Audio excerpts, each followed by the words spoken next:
l'unique rendez-vous de l'actualité dans Matin Bonheur. Madame, Monsieur, bonjour, bienvenue dans cette édition.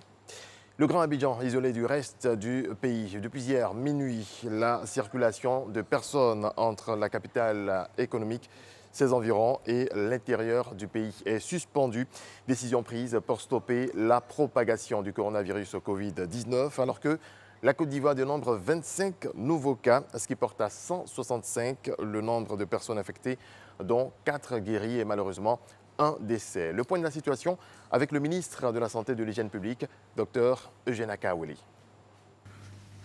Point de la situation de la maladie à coronavirus Covid-19 du 29 mars 2020.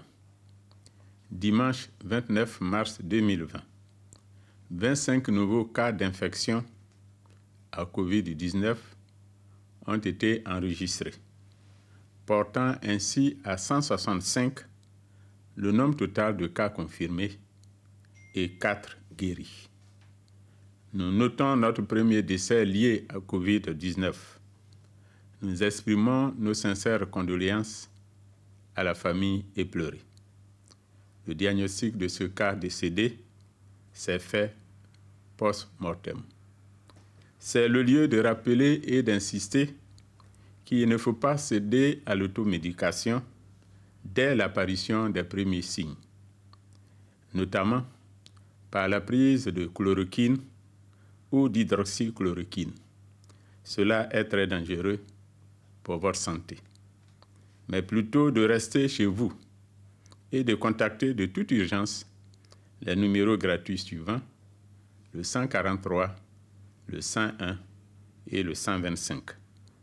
Nos équipes d'intervention rapide se rendront auprès de vous pour votre prise en charge.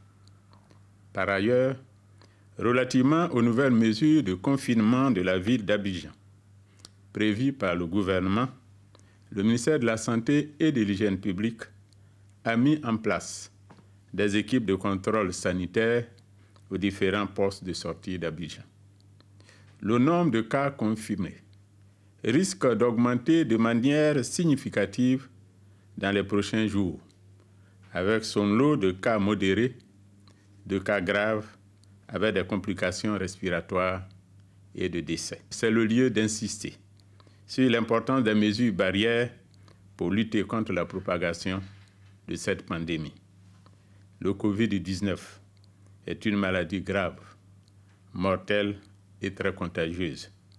C'est pourquoi nous insistons sur le fait de réduire vos déplacements le plus possible, car le virus ne se déplace pas, c'est nous qui le déplaçons. Il est indispensable d'intégrer dans nos habitudes quotidiennes les mesures sanitaires indiquées par le gouvernement. Le ministère de la Santé et de l'Hygiène publique appelle à la responsabilité de tous pour lutter efficacement contre cette pandémie. Une vaste opération de nettoyage et de désinfection des rues du district d'Abidjan démarre aujourd'hui. L'opération, qui s'inscrit dans le cadre de la lutte contre la propagation du Covid-19, va durer 15 jours. C'est la ministre de l'Assainissement et de la Salubrité qui l'a annoncé. Mahama Traoré. Dès demain lundi, la lutte contre le Covid-19 va monter d'un cran avec une vaste opération de salubrité que compte lancer le gouvernement dans le district d'Abidjan.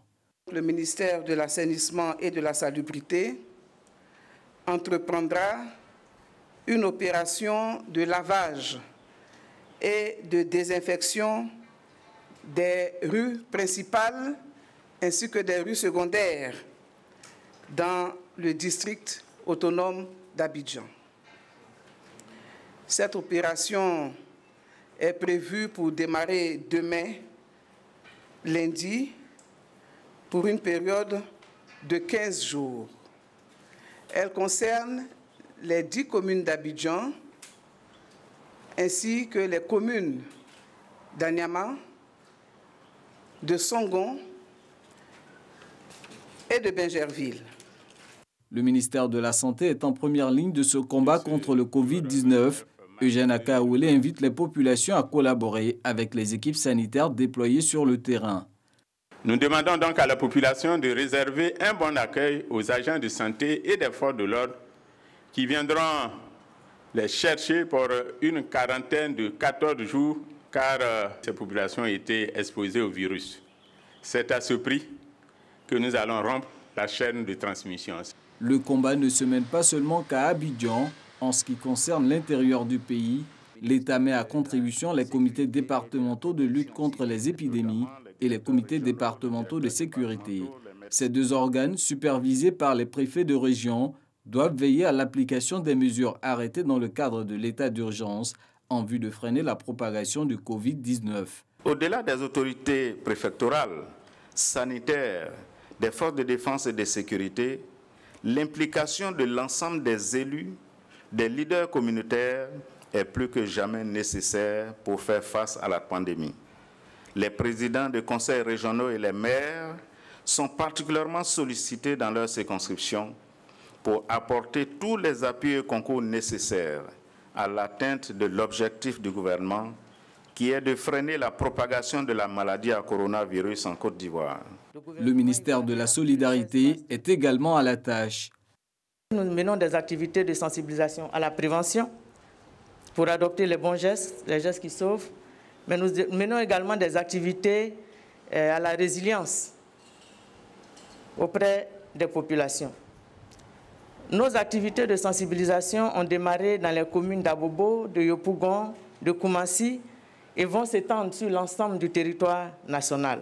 Le volet social de cette riposte au Covid-19 prévoit également une prise en charge psychologique des personnes atteintes. Sur le continent, les élections législatives au Mali, déjà 2 fois reportées, ont finalement eu lieu hier en pleine épidémie de Covid-19. Le pays compte à ce jour 18 cas déclarés ainsi qu'un mort. L'élection s'est également déroulée dans un climat d'insécurité. Mercredi, le chef de file de l'opposition, Soumaïla Cissé, président de l'Union pour la République et la démocratie, URD, et candidat à la dernière présidentielle, a été enlevé dans les environs de Tombouctou alors qu'il faisait campagne. En Ouganda, 14 ans après la découverte de gisements de pétrole exploitables, pas une seule goutte d'or noir n'a été extraite. L'Ouganda n'a cessé de décaler la date prévue pour le début de l'exportation du brut, mettant fixé à 2023. Reportage.